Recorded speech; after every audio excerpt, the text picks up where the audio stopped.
हूतियों में हाहाकार, इजराइल का इंतकाम। यमन पर इजराइल का भीषण हमला, 50 से ज्यादा हूती ठिकाने तबाह, राष्ट्रपति भवन और कई तेल डिपो में धमाके, इजरायली फाइटर जेट से मचा हाहाकार। अब हूती करेगा इजराइल पर पलटवार।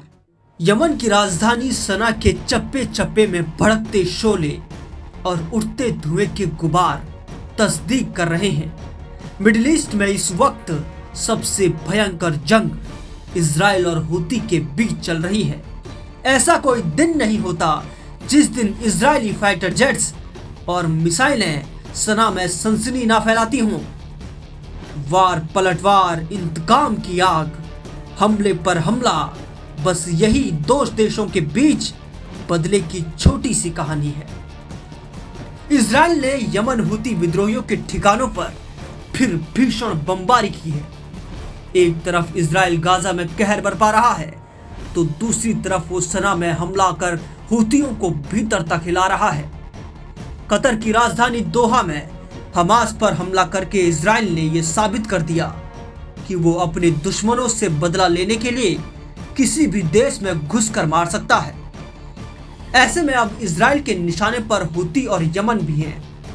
इजराइल ने यमन की राजधानी सना समेत कई हिस्सों में हूती विद्रोहियों पर हवाई हमले किए। यमन के सरकारी अधिकारियों के मुताबिक हमलों में सैन्य ठिकानों और ईंधन स्टेशनों को निशाना बनाया गया। हूती नियंत्रित चैनल अल मसीरा ने बताया कि एक हमले में सैन्य मुख्यालय को भी निशाना बनाया गया, जिससे कई लोगों की मौत हो गई, कई घायल हुए हैं। सैन्य मुख्यालय के पास बने मकान तबाह हो गए। इससे पहले भी इजराइल ने यमन की राजधानी सना पर एयर स्ट्राइक करके ईरान समर्थित हूती विद्रोहियों के हवाई हमलों से दहला दिया था। सना के ज्यादातर रिहायशी इलाकों में इजराइल के बमों के धमाके गूंज रहे थे।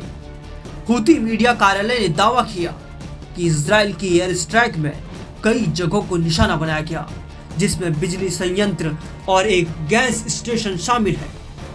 राजधानी सना के लोगों का कहना है पूरे शहर में धमाके की आवाज सुनाई दी गई, जिनमें राष्ट्रपति भवन और एक बंद सैन्य अकादमी के आसपास भी विस्फोट हुए हैं। गाजा पर इजरायली हमले का बदला लेने के लिए हूती लगातार लाल सागर में इजराइल से जुड़े जहाजों पर लगातार ड्रोन और मिसाइल हमले करते नजर आ रहे हैं।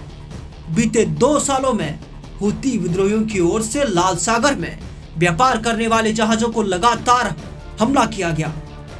इस रास्ते से हर साल लगभग $1 ट्रिलियन का सामान गुजरता है। नवंबर 2023 से दिसंबर 2024 के बीच हूती ने 100 से ज्यादा जहाजों को निशाना बनाया। हालांकि इजराइल के साथ बढ़ते तनाव के बाद पिछले साल मई में अमेरिका ने हूती से एक समझौता किया था, जिसके तहत वो लाल सागर में हमला कर इनको रोकना चाहता था। तो बदले में अमेरिका हवाई हमला बंद करना चाहता था, लेकिन हालांकि हूती ने इजराइल पर हमले बंद नहीं किए। आपको बता दें कि हूती विद्रोही समूह, जिसे अंसार अल्लाह के नाम से भी जाना जाता है, यमन में सक्रिय एक शिया जैदी आंदोलन है, जो इजराइल के खिलाफ भयंकर नफरत पाले हुए है। उसका नारा है मौत इजराइल को, और वे इजराइल को फिलिस्तीनियों पर क्रूरता के लिए जिम्मेदार मानते हैं। इस समुदाय ने 1990 के दशक में तत्कालीन राष्ट्रपति अली अब्दुल्ला सालेह के भ्रष्टाचार से लड़ने के लिए हूती समूह का गठन किया था।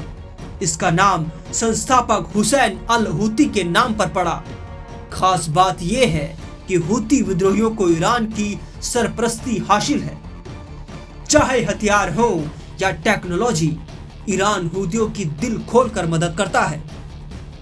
यही वजह है कि हूती के पास वो हाइपरसोनिक मिसाइलें हैं जो इजराइल के डिफेंस सिस्टम को भेदने में कामयाब हो गई हैं।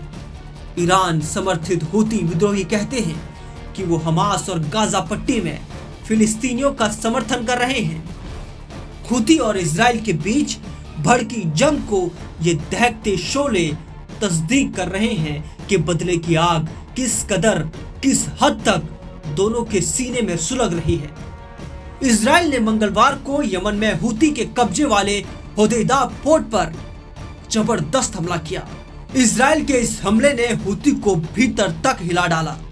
इसकी वजह यह है कि उस समय हूती का एयर डिफेंस एक्टिव था, लेकिन उस एयर डिफेंस सिस्टम को भेदते हुए इजराइल की मिसाइलों ने कोहराम मचा डाला।